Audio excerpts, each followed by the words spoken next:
Your knowledge point YouTube channel पर आपका स्वागत है।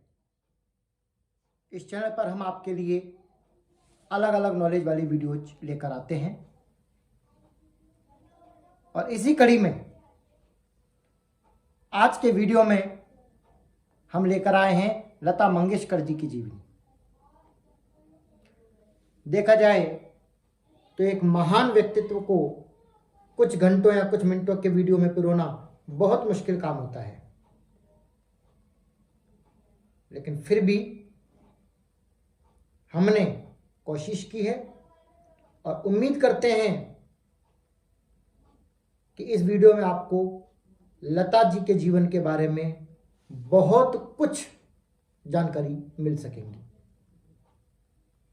लता मंगेशकर एक ऐसा नाम जो किसी परिचय का मोहताज नहीं है। भारत की लोकप्रिय गायिका रही हैं। स्वर कोकिला और स्वर साम्राज्ञी यानी कि मेलोडी क्वीन के नाम से जानी जाती हैं। प्यार से उन्हें लोग लता दीदी कहते थे। उन लता मंगेशकर जी का 92 वर्ष की उम्र में 6 फरवरी 2022 को मुंबई के ब्रीच कैंडी अस्पताल में निधन हो गया। वे लंबे समय से बीमार चल रही थी। उनकी मृत्यु का कारण मल्टीपल ऑर्गन फेलियर था। इसमें शरीर का ब्लड सर्कुलेशन रुक जाता है। लंग्स, किडनी, लीवर आदि सभी फेल होने लगते हैं।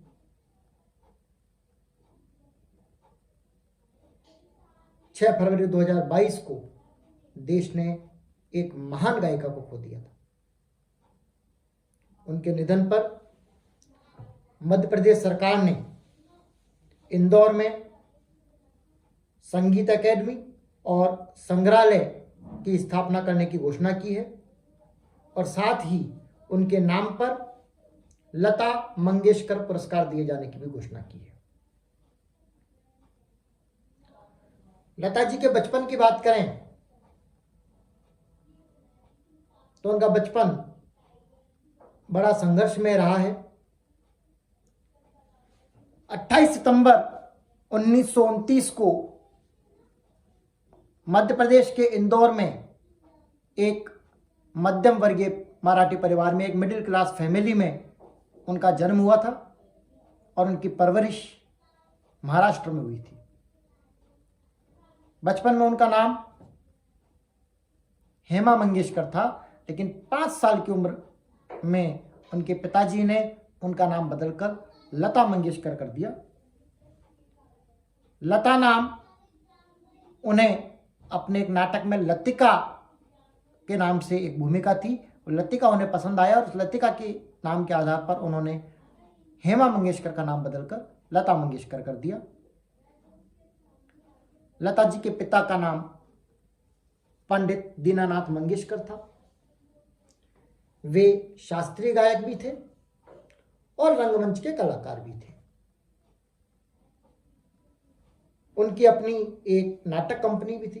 बाद में उन्होंने फिल्म कंपनी भी बनाई। एक अच्छा समृद्ध परिवार था, लेकिन फिल्म कंपनी बनाने के बाद उन्होंने 3 फिल्में बनाई और वो तीनों ही फिल्में फ्लॉप रही। इस वजह से उनके परिवार की आर्थिक स्थिति बहुत ज्यादा बिगड़ गई। परिवार आर्थिक बदहाली की स्थिति में आ गया। इसलिए 1941 में उनका परिवार इंदौर में अपना घर बेचकर पुणे में आ गया और 1945 में वो पुणे छोड़कर मंगेशकर परिवार मुंबई पहुंच गया। लता जी की मां शुद्धमती या सेवंती दोनों नामों से जानी जाती थी। यह दीनानाथ मंगेशकर जी की दूसरी पत्नी थी। दीनानाथ जी की पहली पत्नी नर्मदा थी नर्मदा देवी, उनकी छोटी बहन थी शेवंती। नर्मदा जी के निधन के बाद दीनानाथ मंगेशकर जी ने इनके साथ विवाह किया था। इनके पिता दीनानाथ मंगेशकर जी मराठी थे। वो गोवा के मंगेशी गांव के थे और इसीलिए इस परिवार का सरनेम मंगेशकर हुआ करता था। और इनकी माता गुजराती थी। वे गुजरात में एक थालनेर गांव से आई थी। लता जी के एक भाई और 3 बहनें रहीं। भाई का नाम हृदयनाथ मंगेशकर और 3 बहनें उषा मंगेशकर, मीना मंगेशकर और आशा मंगेशकर। वही आशा मंगेशकर जो आशा भोंसले के नाम से प्रसिद्ध है। इन सभी भाई बहनों की आजीविका का जो साधन था वो इन्होंने संगीत को ही अपनाया। सभी भाई बहन संगीत से जुड़े हुए थे। लता जी भी बचपन से गायिका ही बनना चाहती थी और जैसा कि मैंने आपको बताया कि इनके पिता भी शास्त्रीय गायक थे, तो ये कह सकते हैं कि संगीत इनके परिवार की रग रग में समाया हुआ था। 5 साल की उम्र में लता जी के साथ एक घटना हुई, बहुत छोटी सी, परिवार के बीच में हो रही थी। इनके पिता एक शिष्य को संगीत सिखा रहे थे, संगीत की धुन सिखा रहे थे और उस शिष्य को सिखाते सिखाते किसी काम से इनके पिता बाहर चले गए। शिष्य को कहकर गए कि वो इसका अभ्यास करे। पिता के बाहर जाने के बाद जब शिष्य उस संगीत की सिखाई हुई बात का अभ्यास कर रहे थे तो लता जी उनके शिष्य के पास आई। उस समय लता मंगेशकर जी की उम्र थी मात्र 5 वर्ष। 5 वर्ष की उम्र में इस बालिका ने अपने पिता के शिष्य के सामने आकर कहा कि आप गलत गा रहे हैं, यह आप जैसा गा रहे हैं उस तरह से नहीं गाया जाएगा। फिर उसको गाकर के लता जी ने सुनाया और उसी समय उनके पिताजी अंदर प्रवेश कर रहे थे।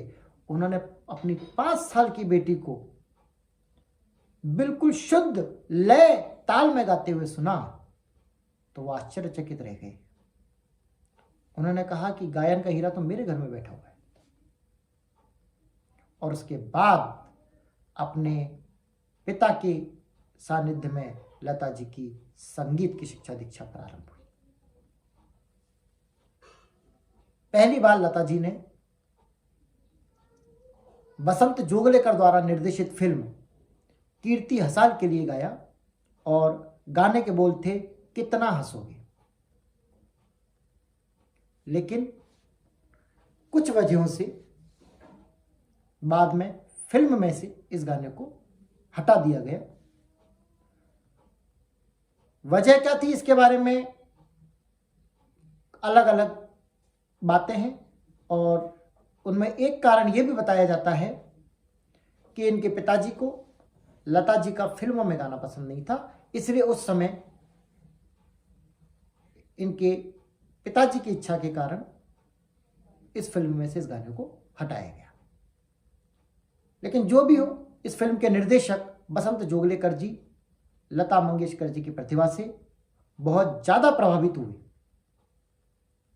बाद में इन्हीं बसंत जोगलेकर जी ने लता मंगेशकर जी को आगे बढ़ने में काफी मदद की। 1942 में लता जी की उम्र 13 वर्ष थी। सभी भाई बहनों में सबसे बड़ी थी और उस 13 वर्ष की उम्र में इनके पिताजी का निधन हो गया। परिवार पहले ही आर्थिक तंगी से जूझ रहा था। परिवार की सबसे बड़ी बेटी की उम्र 13 वर्ष और उस 13 वर्ष की उम्र में पिता का भी निधन हो गया। तो आप सोच सकते हैं कि उस परिवार की क्या स्थिति रही होगी। लता जी को गायन का शौक था, लेकिन अभिनय करना उनको पसंद नहीं था, एक्टिंग करना उनको पसंद नहीं था, लेकिन मजबूरी थी। तो अपने परिवार का पालन पोषण करने के लिए, अपने परिवार की जिम्मेदारी का निर्वहन करने के लिए उन्होंने फिल्मों में अभिनय करना प्रारंभ किया। और अभिनेत्री के रूप में उनकी पहली फिल्म थी पाहिली मंगला गौर। इसके बाद उन्होंने बहुत सारी कई फिल्मों में भी अभिनय किया। उनकी एक फिल्म थी बड़ी मां। इस बड़ी मां में उन्होंने नूरजहां जी के साथ काम किया था। इस फिल्म का जिक्र मैं इसलिए कर रहा हूं क्योंकि इस फिल्म में उनकी छोटी बहन का किरदार खुद उनकी रियल छोटी बहन आशा ने निभाया था। और इस फिल्म में लता जी ने गायन भी किया था। उन्होंने खुद के किरदार के लिए भी गायन किया और आशा जी के किरदार के लिए भी पार्श्व गायन किया इस बड़ी मां फिल्म में। 1943 में एक मराठी फिल्म आई गजभाऊ, और इस गजभाऊ में उन्होंने अपने जीवन का पहला हिंदी गाना गाया।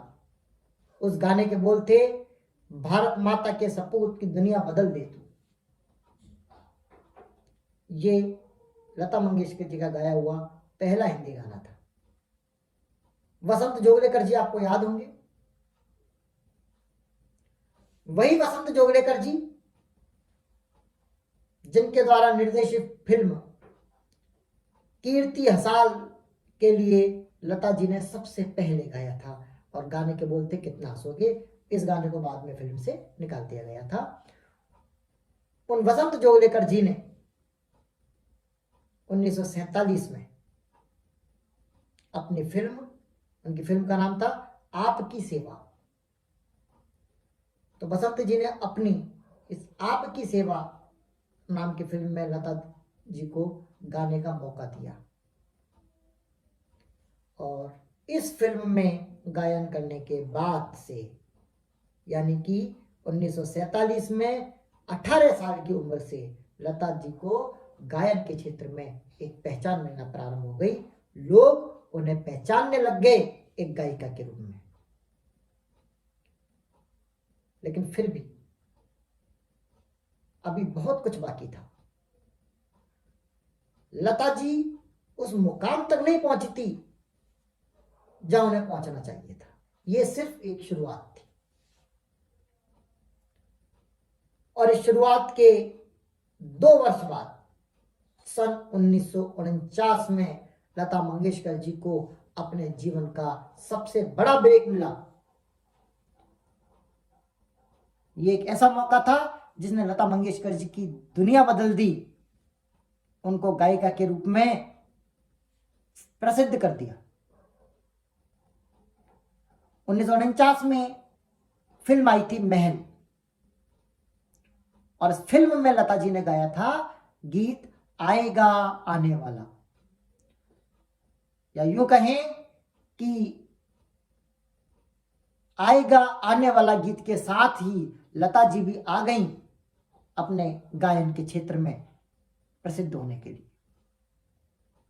यह गीत उस समय की सबसे खूबसूरत अभिनेत्री मधुबाला में फिल्माया गया था, और गीत सुपर डुपर हिट रहा, जिसने लता जी के जीवन को एक नई दिशा दे दी, उन्हें गायन के क्षेत्र में एक नई पहचान बना दी। इसके बाद उन्होंने कभी पीछे मुड़कर नहीं देखा।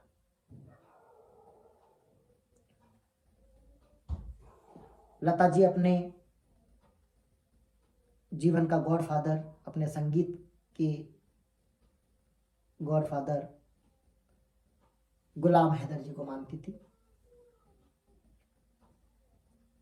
ऐसा नहीं है कि उन्होंने असफलताओं का सामना नहीं किया, उनकी आवाज बहुत पतली थी।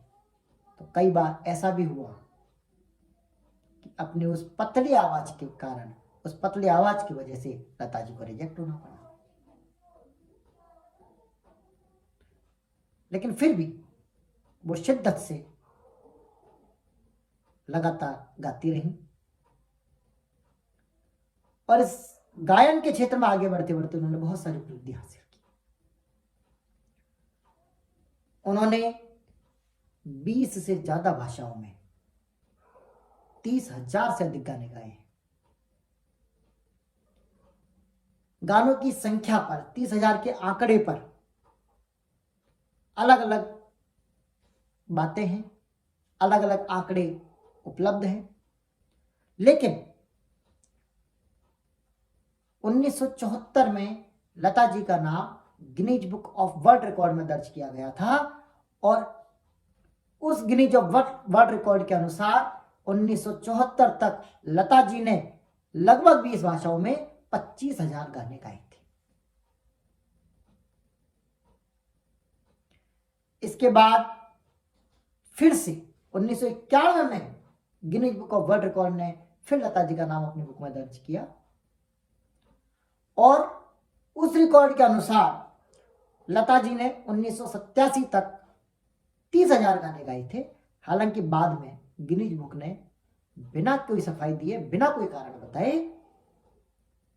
इस रिकॉर्ड को अपनी किताब में से हटा दिया।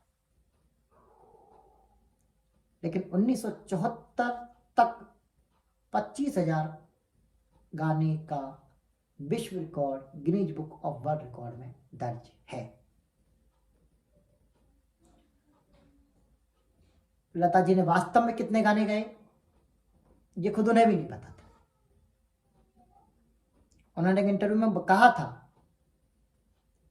कि मेरे द्वारा गाए गए गानों की सही संख्या तो मुझे खुद को नहीं मालूम और उसका एक बड़ा कारण भी था। बहुत से गाने ऐसे होते हैं जो उन्होंने गाए, रिकॉर्ड हुए लेकिन रिलीज नहीं हो पाए। तो ऐसे गानों का रिकॉर्ड तो खुद लता जी के पास भी नहीं था, जो उन्होंने खुद ने स्वीकार किया था कि ऐसे गाने जो रिलीज नहीं हुए लेकिन उन्होंने रिकॉर्ड किए थे, उनके पास कोई रिकॉर्ड नहीं है। और कई बार ऐसा भी होता है कि इस तरह के जो गाने पीछे छूट जाते हैं, जो सामने नहीं आ पाते लेकिन रिकॉर्ड हो चुके होते, बाद में कई वर्षों के बाद उन गानों का उपयोग किसी दूसरी फिल्म में या किसी दूसरी जगह पर किया जाता है। तो इस तरह से उनके द्वारा गाए हुए गानों की सही संख्या बता पाना थोड़ा मुश्किल है, लेकिन फिर भी ये माना जा सकता है कि 25 से 30,000 के बीच में उन्होंने गाने गाए।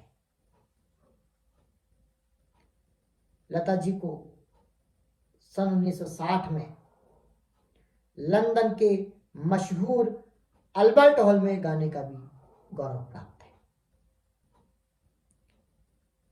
कहा जाता है कि उस समय तक अल्बर्ट हॉल में किसी विदेशी को गाने की इजाजत नहीं थी, लेकिन लता मंगेशकर जी के लिए तत्कालीन ब्रिटिश सरकार ने अपने नियमों में बदलाव किया और 1960 में अल्बर्ट हॉल में लता जी ने गाना गाया। मीडिया रिपोर्ट्स बताती हैं कि लता जी के पास लगभग 370 करोड़ रुपए की प्रॉपर्टी है और इसमें जो अधिकांश उनकी आय का हिस्सा है वो आय है उनके गाए हुए गानों से मिलने वाली उनकी रॉयल्टी। इस रॉयल्टी से उन्हें काफी आय हुई है। लता जी को अपने जीवन में बहुत सारे सम्मान भी मिले हैं, बहुत सारे पुरस्कार भी मिले हैं। शायद इतने सारे पुरस्कार जिनकी बात या जिनकी गणना या जिनके नाम हम इस वीडियो में ले भी नहीं पाएंगे, लेकिन सबसे महत्वपूर्ण सर्वोच्च पुरस्कार है भारत रत्न। देश का सर्वोच्च नागरिक पुरस्कार भारत रत्न लता जी को मिला सन 2001 में नॉन क्लासिकल सिंगर कैटेगरी के लिए। इस कैटेगरी में यानी कि नॉन क्लासिकल सिंगर कैटेगरी में भारत रत्न पुरस्कार पाने वाली लता जी दूसरी सिंगर थी। इससे पहले यह पुरस्कार एस सुब्बलक्ष्मी जी को मिला हुआ था।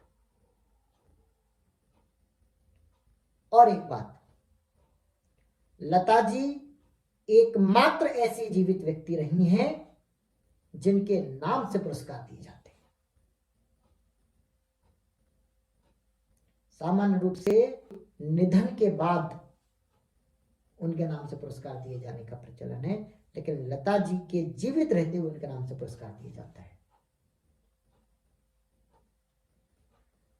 भारत रत्न के अलावा लता जी को फिल्मी दुनिया का भी सबसे बड़ा सम्मान दादा साहब फाल्के पुरस्कार मिला हुआ है, जो 1989 में उन्हें मिला था।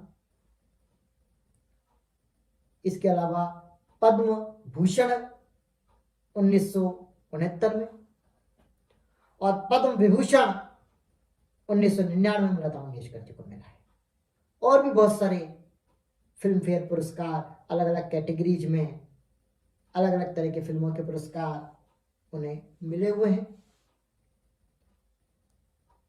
लता जी पहली महिला हैं जिन्हें दादा साहब फाल्के पुरस्कार और भारत रत्न दोनों पुरस्कार प्राप्त हुए हैं। ये दोनों पुरस्कार प्राप्त करने वाली लता मंगेशकर जी पहली महिला हैं। इससे पहले ये दोनों पुरस्कार प्राप्त करने का गौरव सत्यजीत रे के पास है, लेकिन महिलाओं में पहला गौरव लता मंगेशकर जी के पास है। उनके जीवन की कुछ महत्वपूर्ण घटनाओं पे हम चर्चा करते हैं। कुछ घटनाएं रही उनके जीवन में जो प्रसंग का विषय बनी, लोगों के मन में उनके बारे में जानने की उत्कंठा जागृत हुई। उनका घर, लता मंगेशकर जी का जो घर है, वो मुंबई के पेडोर रोड पर है और उनके घर का नाम है प्रभु कुंज। तो अपने प्रभु कुंज घर में वो निवास कर रही थी और इसी घर में निवास करते हुए 6 फरवरी को उनका निधन हुआ। एक रोचक बात, एक इंटरव्यू में लता मंगेशकर जी ने खुद कहा था, जब उनसे पूछा गया कि आप अगले जन्म में क्या बनना चाहती हैं, उन्होंने कहा कि मैं अगले जन्म में कुछ भी बनना चाहती हूं, लेकिन लता मंगेशकर नहीं बनना चाहती। आप कल्पना कीजिए उनकी क्या पीड़ा रही होगी। एक महान गायिका जिसकी लता मंगेशकर के रूप में पहचान स्थापित है, वो ये स्वीकार करती हैं, वो ये कहती हैं कि मैं कुछ भी बनना चाहूंगी लेकिन लता मंगेशकर नहीं बनना चाहूंगी। इसके पीछे उनका वो दर्द था जो उन्होंने बचपन में झेला था। बचपन में जिस आर्थिक तंगी के हालात में उन्होंने गुजारे, जिस तरह से उन्होंने जीवन जिया, वो पीड़ा उनके मन में थी। लता जी केवल एक दिन स्कूल गई थी, केवल एक दिन, और उसकी वजह थी कि वो एक दिन स्कूल गई, दूसरे दिन वो अपने साथ अपनी छोटी बहन आशा को भी पढ़ने के लिए लेके चली गई। तो वहां उनकी मैडम ने कहा कि इसको साथ लाओगी तो इसकी भी फीस देनी पड़ेगी, और उनके पास दोनों की फीस देने के पैसे नहीं थे। उन्होंने स्कूल में अपनी बहन को पढ़ाने का निर्णय लिया और उसके बाद वो स्कूल नहीं गई। हालांकि बाद में न्यूयॉर्क यूनिवर्सिटी सहित 6 यूनिवर्सिटीज ने उन्हें मानद उपाधि से सम्मानित किया। ये प्रतीक है इस बात का कि जब भी हम अपने जीवन में कुछ भी शिद्दत से करते हैं, मन लगाकर करते हैं, सारी बाधाओं को भुला करके करते हैं तो हम उन सारी समस्याओं से भी ऊपर उठ चुके होते हैं जो हम पीछे छोड़कर आ चुके। एक भी दिन स्कूल नहीं जाने वाली महिला 6 विश्वविद्यालयों की मानद उपाधि से सम्मानित हुई, केवल अपनी लगन, अपनी मेहनत, अपनी शिद्दत और गायन के क्षेत्र में अपने निरंतर प्रयासों की वजह से। लता जी अनमैरिड रही, अविवाहित रही, और उनकी शादी नहीं करने का जो बड़ा कारण था वो भी उनके परिवार की जिम्मेदारियां थी। अपने परिवार की जिम्मेदारियों का निर्वहन करने के लिए उन्होंने शादी नहीं की। हालांकि वो मांग में सिंदूर लगाती थी।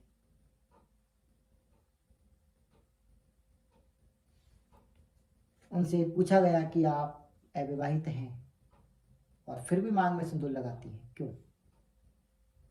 तब उन्होंने बताया था कि ये सिंदूर मैं संगीत के नाम का लगाती हूं, मैंने संगीत के साथ अपना विवाह किया है। तो लता जी के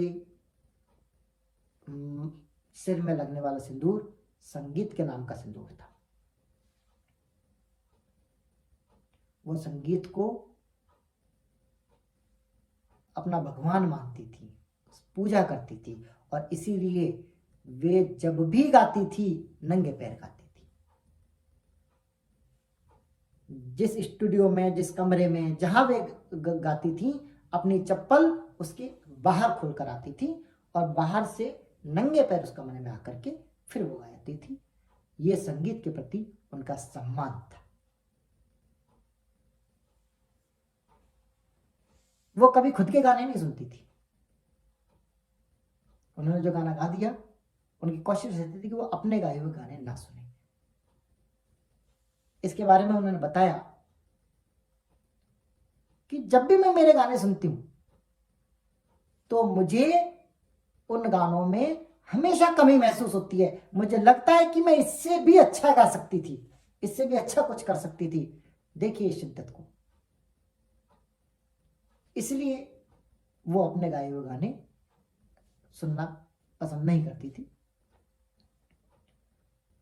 उनका ब्रिज कैंडी अस्पताल में जिन डॉक्टर ने उनका इलाज किया, उन्होंने बताया कि वह अपने आखिरी समय में मुस्कुरा रही थी।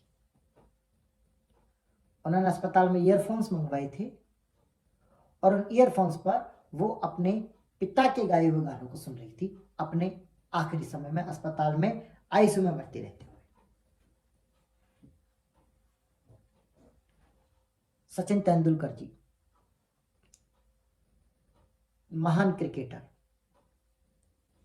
वो लता मंगेशकर जी को आई या माई कहकर बुलाते थे, उन्हें मां का सम्मान देते थे। हालांकि बहुत से व्यक्ति हैं जिनका लता मंगेशकर जी के साथ अच्छे संबंध रहे हैं, मधुर संबंध रहे हैं, लेकिन सचिन जी का जिक्र यहां मैंने इसलिए किया है क्योंकि एक संयोग जुड़ा हुआ है। लता जी के पिता दीनानाथ जी मंगेशकर की पुण्यतिथि और सचिन तेंदुलकर जी का जन्मदिन दोनों एक ही दिन आते हैं, 24 अप्रैल के दिन। तो 24 अप्रैल को दीनानाथ मंगेशकर जी की पुण्यतिथि भी है और सचिन तेंदुलकर जी का जन्मदिन भी। ऐसा ही एक और संयोग कवि प्रदीप जी के साथ भी है। इसी वीडियो में आगे हम इसके बारे में चर्चा करेंगे कि वो भी क्या संयोग है। लता जी के जीवन में एक टाइम ऐसा भी आया था, लगभग 1 साल का समय ऐसा था जब उन्होंने मौन व्रत धारण कर लिया था। ना उन्होंने किसी से बात की, ना उन्होंने कुछ गुनगुनाया, बिल्कुल मौन रही। बड़ा आश्चर्यजनक लगता है। 2 दृष्टिकोण से बहुत आश्चर्यजनक लगता है। एक तो क्या कोई व्यक्ति इतने लंबे समय तक मौन रह सकता है? लेकिन हाँ, लता जी रही। और दूसरा ये, क्या कोई गायिका बिना गाए 1 साल तक रह सकती? इतनी महान गायिका 1 साल तक कुछ नहीं गाया, 1 साल तक नहीं गुनगुनाई? जी हाँ, ऐसा हुआ। और ऐसा इसलिए हुआ क्योंकि एक बार जब लता जी गा रही थी और उन्होंने एक तेज सुर लिया तो अचानक से उनके गले में खराबी हुई, उनकी आवाज खराब होने लगी। उन्हें लगा कि उनके गले में कुछ दिक्कत हो रही है। उनके लोकल कॉर्ड में समस्या निकली। डॉक्टर ने कहा कि आपको ऑपरेशन कराना पड़ेगा। एक गायिका, संगीत से जिसने शादी की है, संगीत की जो पूजा करती हैं, और जब ये कहा जाए कि आपके गले का ऑपरेशन करना होगा तो बड़ी पीड़ाजनक स्थिति उनके सामने खड़ी होगी। लेकिन फिर भी उन्होंने विचार किया और इंदौर के शास्त्रीय उस्ताद आमिर खान साहब, उनसे उन्होंने बात की, चर्चा की। तो आमिर खान जी ने उन्हें सलाह दी कि आप कुछ समय तक बिल्कुल मत बोलिए, मौन व्रत धारण कीजिए, माइक्रोफोन से भी दूर रहें। उनकी सलाह पर लता मंगेशकर जी ने अपने स्वास्थ्य के लिए, अपने गले को सही करने के लिए यह कदम उठाया। इससे उन्हें काफी राहत मिली, बहुत आराम मिला। हालांकि बाद में उन्होंने होम्योपैथिक दवाई भी ली और लगभग 1 साल के बाद वो फिर से गायन के क्षेत्र में उसी जोश, उसी जज्बे, उसी आवाज के साथ आए। कुछ उनके जीवन में गायन के क्षेत्र में रहते हुए विवाद भी हुए, समस्याएं भी रही, लेकिन उनको विवाद ना कहें, मनमुटाव कहें तो ज्यादा उचित होगा। बहुत लंबे ऐसे कोई झगड़े नहीं थे, कोई विवाद नहीं थे। निर्देशक राजकुमार जी की फिल्म थी संगम, और संगम में एक गाना था, मैं का करूं राम मुझे बुड्ढा मिल गया। यह गाना लता मंगेशकर जी ने ही गाया था। लता मंगेशकर जी ने एक इंटरव्यू में बताया कि इस गाने का उन्हें ताउम्र अफसोस रहेगा। वो इस गाने को गाना नहीं चाहती थी। क्यों? क्योंकि इस गाने के बोल, मैं का करूं राम मुझे बुड्ढा मिल गया, ये बोल से उन्हें आपत्ति थी, वो इन्हें पसंद नहीं थी। उन्होंने राजकुमार जी को कहा कि आप किसी और से गाना गवा लीजिए, मैं नहीं गाऊंगी। राजकुमार जी ने कहा नहीं, गाना तो लता मंगेशकर जी ही गाएंगी। लता जी ने उनसे कहा गाने के बोल बदल दीजिए। राजकुमार जी ने कहा ये सीन की सिचुएशन है, ये फिल्म की सिचुएशन है, बोल को बदला नहीं जा सकता। अंततः राजकुमार जी के आग्रह के आगे, उनके अनुरोध के आगे, उनके जिद के आगे लता जी को झुकना पड़ा। उन्होंने गुस्से में इस गीत को गाया और उसके बाद कुछ सालों तक उन्होंने राजकुमार जी से बात नहीं की। फिर बाद में सबको सावधान हो गया। मोहम्मद रफी के साथ भी लता जी ने कई गीत गाए, सैकड़ों गीत गाए, लेकिन उनके साथ भी उनका थोड़ा सा मनमुटाव हुआ। बेसिकली गाए हुए गानों पे लता जी रॉयल्टी लेने के पक्षधर थी। वो चाहती थी कि रॉयल्टी ली जाए, जबकि मोहम्मद रफी जी रॉयल्टी के पक्षधर नहीं थे, वो रॉयल्टी नहीं लेना चाहते थे। इस बात पर दोनों में विवाद हुआ। 4 साल तक दोनों ने साथ में गाना नहीं गाया। हालांकि बाद में नरगिस जी ने पहल की और 4 साल बाद दोनों ने फिर से एक साथ गाना चालू कर दिया। लता जी के जीवन से संबंधित एक बहुत महत्वपूर्ण घटना और एक बहुत महत्वपूर्ण गीत ए मेरे वतन के लोगों जरा आंख में भर लो पानी। ये गीत लता मंगेशकर जी ने गाया था। इस गीत की भी एक रोचक कहानी है। सन 1962 में जब भारत चीन युद्ध हुआ तो उस युद्ध के परिणामों से देशवासियों में निराशा का माहौल था। सभी का मनोबल टूट रहा था और ऐसे समय में सरकार की जिम्मेदारी थी कि वह देशवासियों का मनोबल बनाए रखने के लिए कुछ प्रयास करे। इसलिए सरकार ने फिल्म जगत का आह्वान किया, फिल्म जगत से अनुरोध किया कि वे जोश भरने वाला कोई गीत पेश करें। उस समय तक कवि प्रदीप जी का बहुत नाम था। उन्होंने कई देशभक्ति गीत लिखे थे, तो लिहाजा कवि प्रदीप जी के पास प्रस्ताव आया, उन्होंने प्रस्ताव को स्वीकार कर लिया। अब कवि प्रदीप जी को एक ऐसा देशभक्ति गीत लिखना था जिससे देशवासियों का गिरता हुआ मनोबल फिर से जागृत हो सके, और उस गीत के लिए सिंगर कौन होना था यह कवि प्रदीप जी को चयन करना था। उस समय तक 3 प्रसिद्ध गायक थे, मोहम्मद रफी जी, मुकेश जी और लता मंगेशकर जी। इसे एक संयोग कहें या एक अवसर कहें। मोहम्मद रफी जी ने गीत गाया हुआ था, अपनी आजादी को हम हरगिज मिटा सकते नहीं,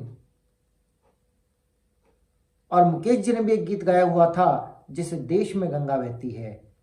लेकिन लता मंगेशकर जी ने उस समय तक ऐसा कोई गीत नहीं गाया था। इस दृष्टि से भी कवि प्रदीप जी ने अपने आने वाले इस देशभक्ति गीत के गायन के लिए लता मंगेशकर जी को सिंगर के रूप में चुना। अब प्रदीप जी के सामने चुनौती थी एक ऐसा भावनात्मक गीत लिखने की जो लता मंगेशकर जी की आवाज पे सटीक बैठ सके। एक दिन यूं ही मुंबई के माहिम बीच पर प्रदीप जी टहल रहे थे। टहलते टहलते उनके दिमाग में बात चल रही थी, क्या गीत लिखना है, गीत के बोल क्या हो। अचानक उनके दिमाग में गीत के बोल आए, और जब दिमाग में गीत के शब्द आए, गीत के बोल आए, तो उसे कहीं नोट भी करना था। पेन कागज भी उनके पास नहीं थे। उस बीच पर टहलते हुए उन्होंने एक अजनबी राहगीर से पेन मांगा, कागज भी नहीं था, तो सिगरेट के पैकेट का जो एल्युमिनियम फॉइल होता है वो लिया, और उस एल्युमिनियम फॉइल पर इस देशभक्ति गीत की ओपनिंग लाइन से लिख दी गई, ए मेरे वतन के लोगों जरा आंख में भर लो पानी। तो इस तरह से ये गीत के लेखन की जो शुरुआत थी वो सिगरेट के पैकेट के सिल्वर फॉइल के ऊपर थी। बाद में गीत पूरा लिखा गया और 26 जनवरी 1963 को दिल्ली के रामलीला मैदान से जब लता मंगेशकर जी ने इस गीत को गाया तो हमारे देश के प्रधानमंत्री पंडित जवाहरलाल नेहरू जी की आंखों में भी आंसू थे। पूरे देश की जनता के मन में इस गीत ने अपनी एक पहचान बना ली थी। आज भी इस गीत को हम उसी भावना के साथ, उसी शिद्दत के साथ, उसके उसी दर्द के साथ गाते हैं। मैंने इसी वीडियो में आपको कहा था कि मैं कवि प्रदीप जी के साथ एक संयोग की चर्चा करूंगा। जब मैंने सचिन तेंदुलकर जी के साथ संयोग के बारे में बताया था तब मैंने कहा था कि ऐसा ही एक संयोग कवि प्रदीप जी के साथ भी है, लता मंगेशकर जी का। दरअसल जिस दिन लता मंगेशकर जी का निधन हुआ यानी कि 6 फरवरी को, उसी दिन यानी कि 6 फरवरी को कवि प्रदीप जी का जन्मदिन भी है। तो लता मंगेशकर जी के निधन का दिन और कवि प्रदीप जी का जन्मदिन एक ही दिन है, 6 फरवरी। तो ये थी लता जी के जीवन से संबंधित महत्वपूर्ण घटनाएं। उनकी जीवन यात्रा जो बड़ी संघर्षशील रही, लेकिन उन्होंने इन सभी संघर्षों के बावजूद अपना एक अलग ही मुकाम पाया। यदि आपको हमारा ये वीडियो अच्छा लगा तो इसे लाइक कीजिए, आगे शेयर भी कीजिए और प्लीज हमारे चैनल को सब्सक्राइब भी करें। Thank you.